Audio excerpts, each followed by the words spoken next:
ओम शांति। ओम शांति। आज 12 जून 2025 प्रातः मुरली। ओम शांति। बाप दादा मधुबन। कहाँ बैठे हो?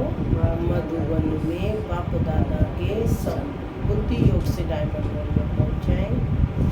आज मीठी मधुर मुरली में बाबा ने बताया कि तुम बच्चे मुझ बाप को वापस से ढूंढ रहे हो, बहुत भटके हो, कोई जगह नहीं छोड़ी।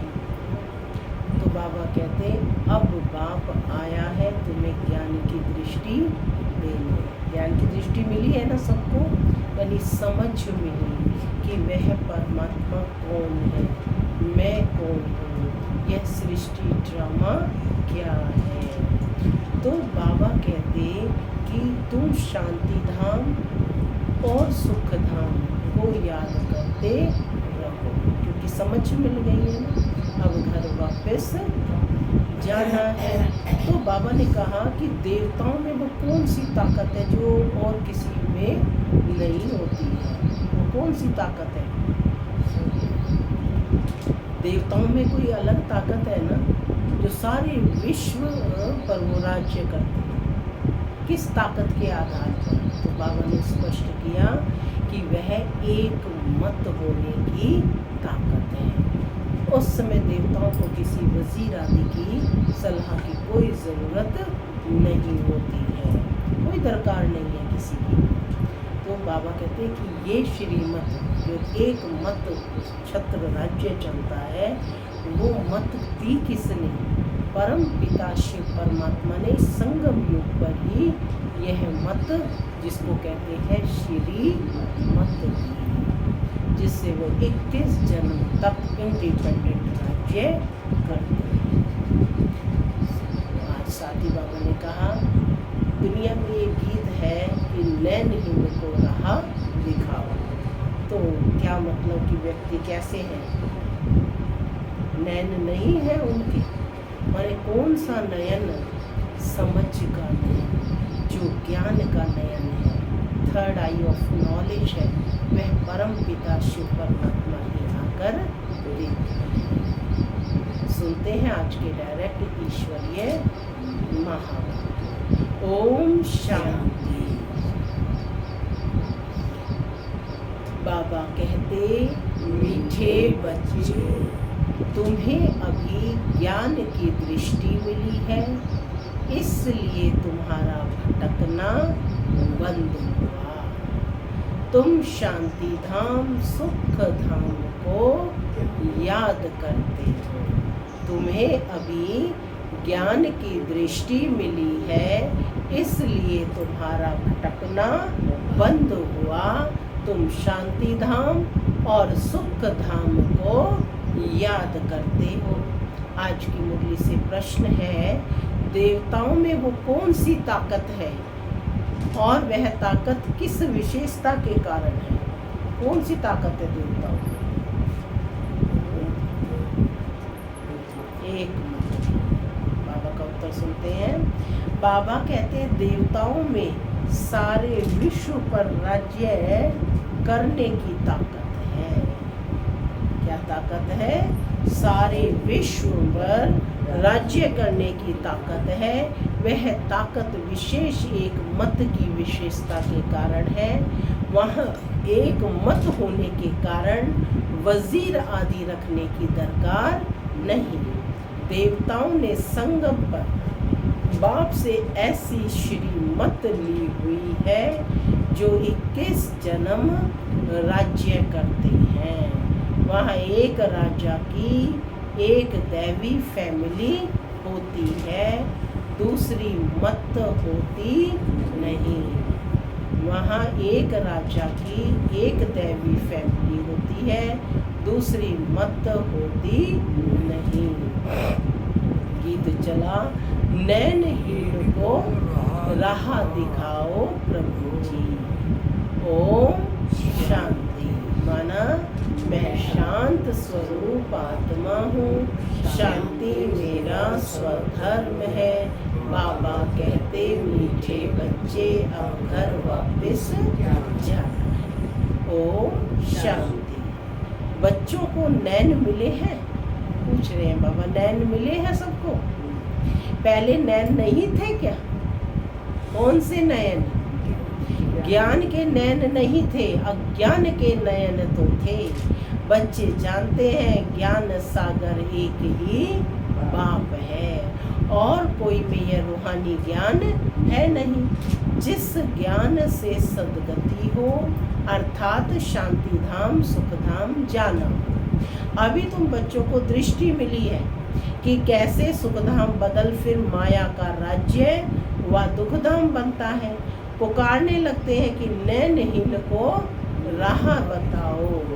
भक्ति मार्ग के यज्ञ ज्ञान पुण्य आदि से कोई राह नहीं मिलती है शांति धाम सुख धाम जाने की। हर एक को अपना अपना पार्ट बजाना ही है। बाप कहते हैं मुझे भी पार्ट मिला हुआ है।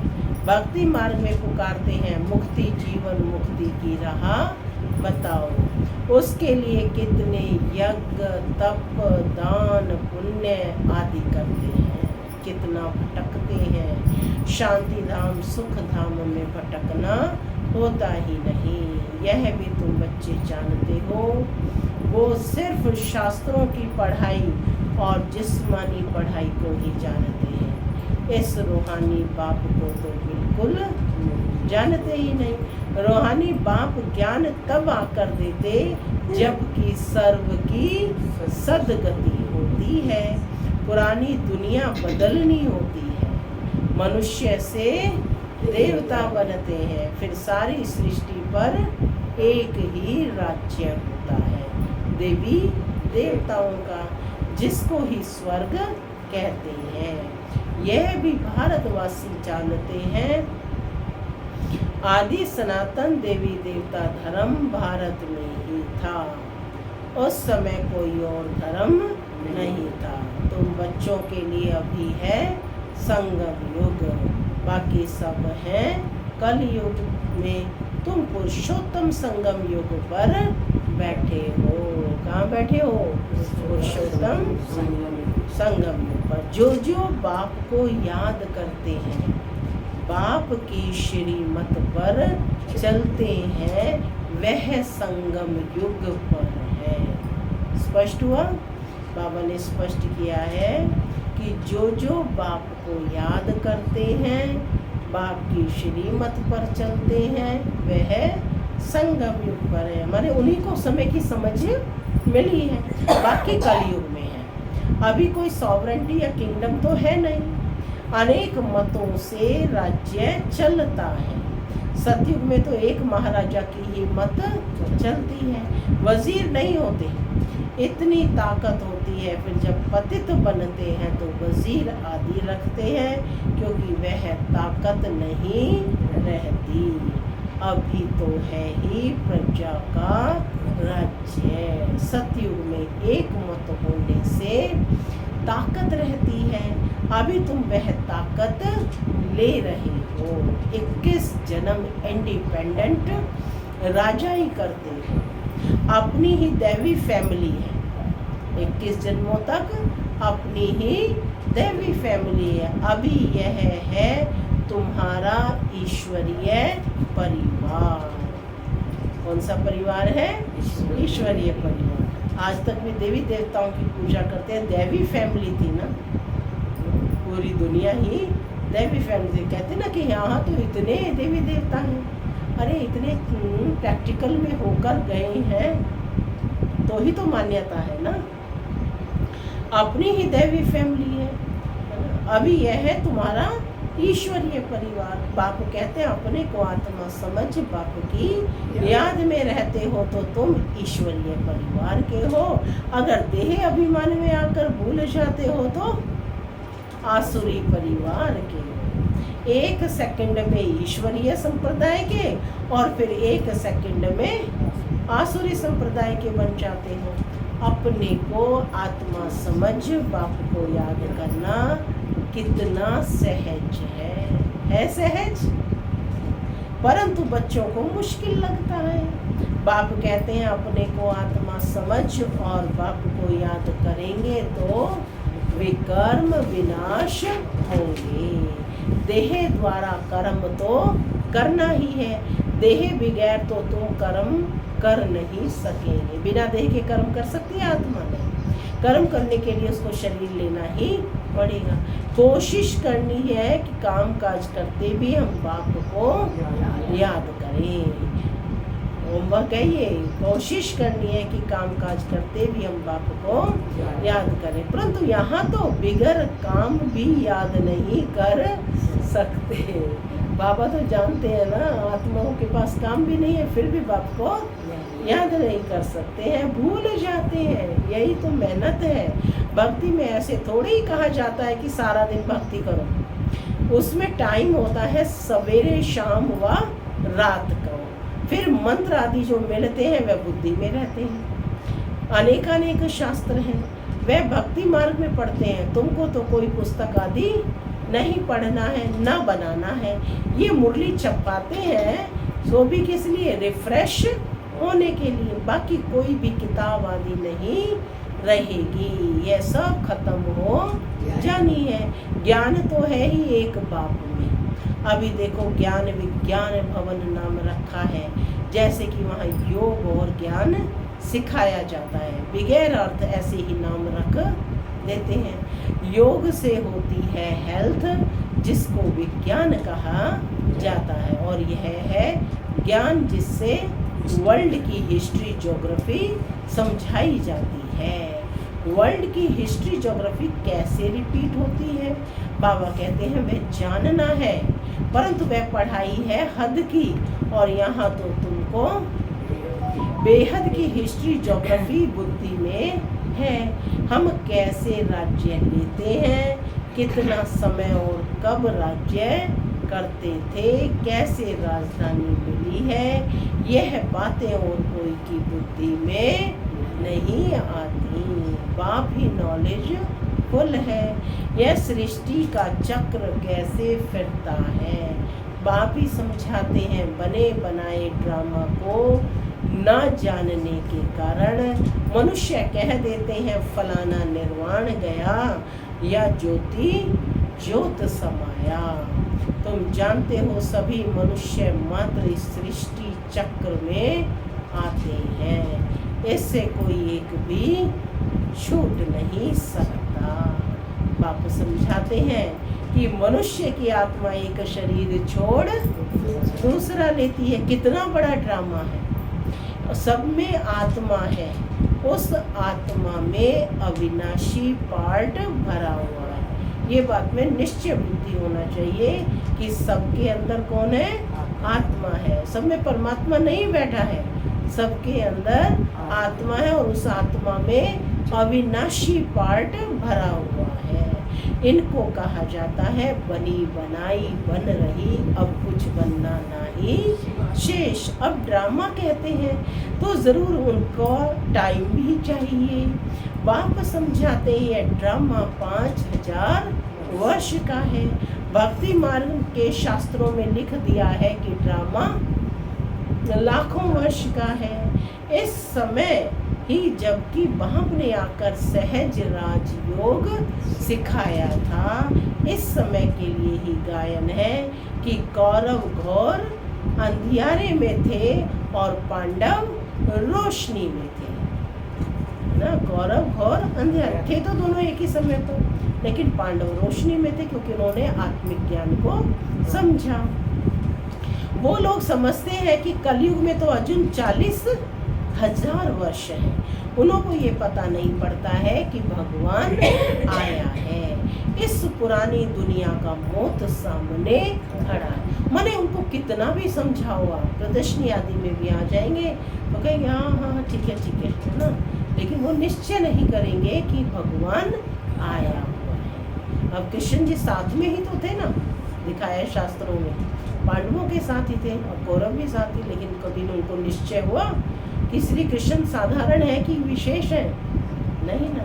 तो बाबा कहते कि उनको ये पता नहीं पड़ता कि भगवान आया इस पुरानी दुनिया का मौत सामने खड़ा है। सब अज्ञान नींद में सोए पड़े हैं। जब लड़ाई देखते हैं तो कहते हैं यह तो महाभारत लड़ाई की निशानी है, यह रिहर्सल होती रहेगी, फिर चलते बंद हो जाएगी। तुम जानते हो अभी हमारी पूरी स्थापना हुई थोड़े ही है।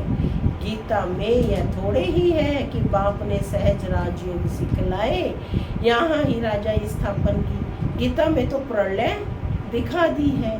दिखाते हैं कि और सब मर गए, बाकी 5 पांडव बच्चे, वे भी पहाड़ों पर जाकर गल मरे। राजयोग से क्या हुआ ये कुछ भी पता नहीं है।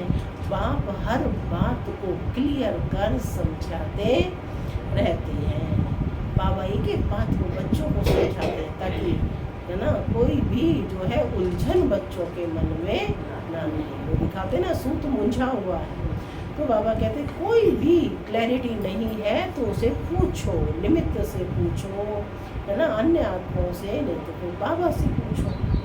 तो कहते बाप हर एक बात समझाते रहते हैं। वह है हद की बात, हद की रचना, हद की ब्रह्मा रचते हैं, पालना भी करते हैं, बाकी प्रलय नहीं करते। स्त्री को एडॉप्ट करते हैं, बाप भी आकर एडॉप्ट करते हैं, कहते हैं मैं इनमें प्रवेश कर बच्चों को नॉलेज सुनाता हूँ। किसमें? ब्रह्मा में। इन द्वारा बच्चों को रचता हूँ। बाप भी है, फैमिली भी है। तो ब्रह्मा कौन? माँ हो गई ना। जब ब्रह्मा में आकर के बच्चों की रचना करते हैं तो बाप कौन हो गया? शिव बाबा माता कहलाए ना। है तो देखने में तो ब्रह्मा माता है सामने। ये बातें बड़ी गुह्य हैं, बहुत गंभीर बातें हैं, मुश्किल कोई की बुद्धि में बैठती है। फिर निमित्त में माता किसको बनाया? मम्मा को बनाया, सरस्वती। अब बाप कहते हैं पहले तो अपने को आत्मा समझो, आत्मा ही एक शरीर छोड़ दूसरा लेती है। शरीर पर ही भिन्न भिन्न नाम पढ़ते हैं, नाम रूप फीचर्स सब भिन्न भिन्न। हर जन्म में क्या होगा? नया नाम रूप होगा ना। एक के फीचर्स ना मिले दूसरे से। हर एक आत्मा के जन्म जन्मांतर के अपने अपने फीचर्स हैं, अपनी एक्ट ड्रामा में नूंधी हुई है, इसलिए इनको बना बनाया ड्रामा कहा जाता है। अभी बेहद का बाप कहते हैं मुझे याद करो तो बेकर्म विनाश हो। तो हम क्यों ना बाप को याद करें, यह है मेहनत की बात है। तुम बच्चे अब याद की यात्रा में बैठते हो तो माया के तूफान आते हैं। तूफान किस में आते हैं? याद की यात्रा में। जब याद करने बैठेंगे, ज्ञान तो मुरली तो सुन लिया आराम से, लेकिन जब याद करेंगे बाबा को तो बहुत तरह के विचार इधर उधर कहाँ बुद्धि जाती है। बाबा कहते युद्ध चलता है, उसमें घबराना नहीं है। माया घड़ी घड़ी याद को तोड़ेगी। संकल्प विकल्प ऐसे ऐसे आएंगे जो एकदम माथा खराब कर देंगे। तो मेहनत करो। बाप ने समझाए लक्ष्मी नारायण की कर्मेंद्रियां वश कैसे हुई। यह संपूर्ण निर्विकारी थी। यह शिक्षा इन्हों को कहाँ से मिली? अभी तुम बच्चों को यह बनने की शिक्षा मिल रही है। इनमें कोई विकार नहीं होता। वहाँ रावण राज्य ही नहीं, पीछे रावण राज्य होता है। रावण राज्य क्या चीज है यह भी कोई नहीं जानते। ड्रामानुसार बाबा कहते यह भी नोंद है, माने हर एक का पार्ट है ना। ड्रामा के आदि मध्य अंत को कोई नहीं जानते हैं, इसलिए ही नेति नेति करते आए हैं। अभी तुम स्वर्गवासी बनने के लिए पुरुषार्थ कर रहे हो।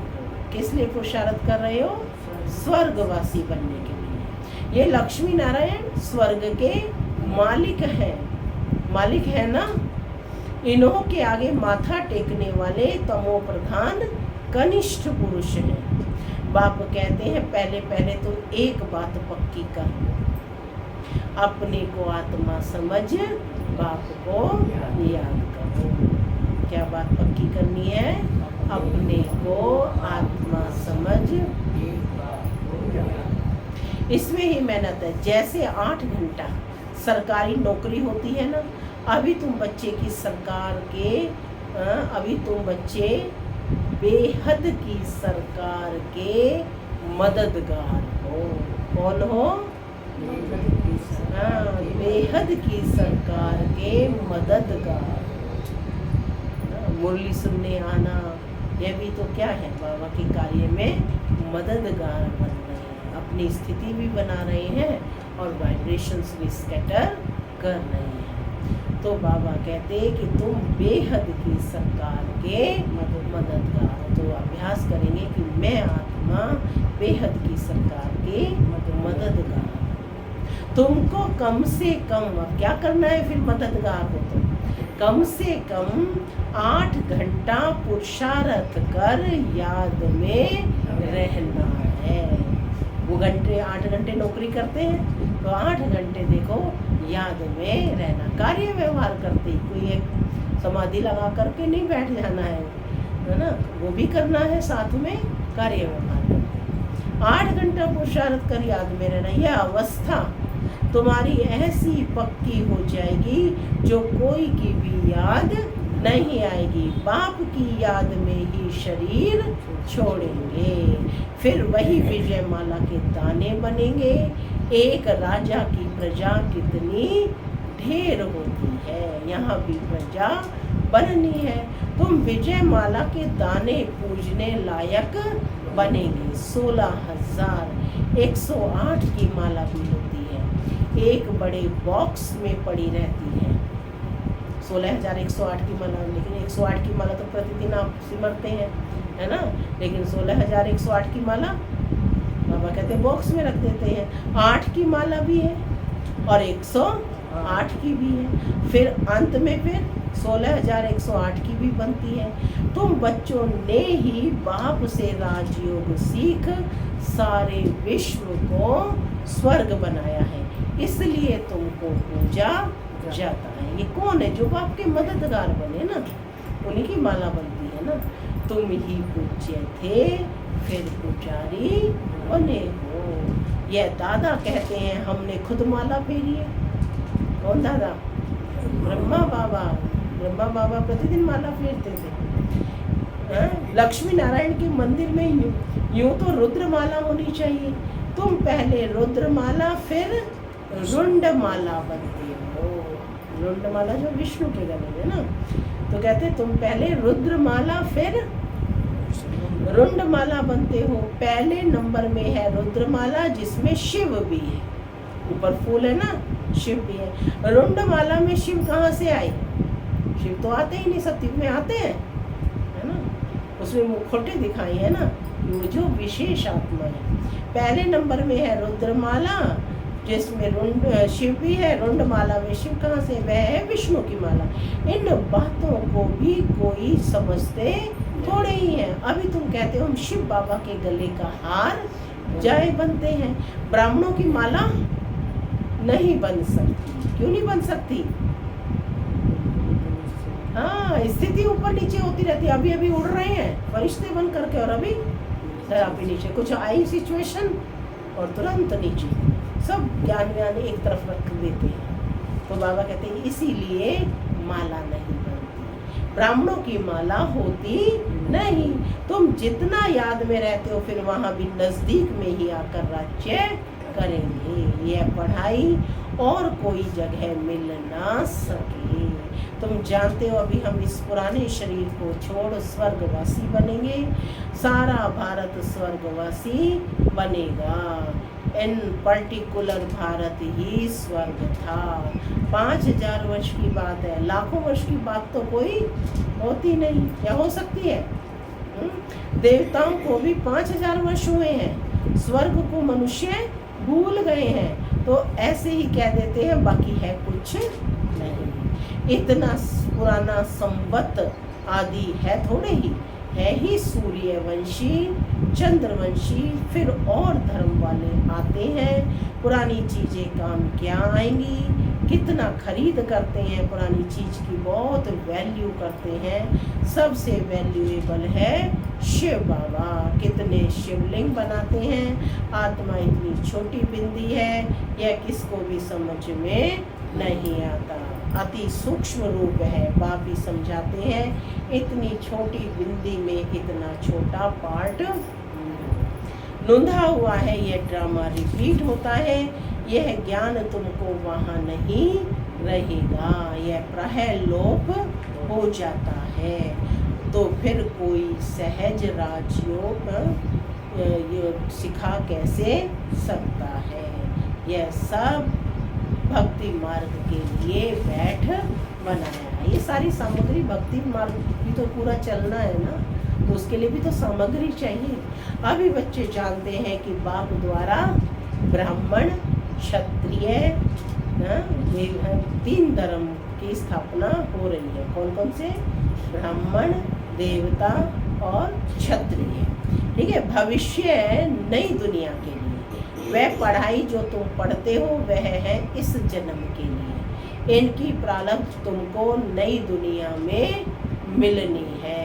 यह पढ़ाई होती है संगम पर। यह है पुरुषोत्तम संगम युग। मनुष्य से देवता तो जरूर संगम पर बने होंगे।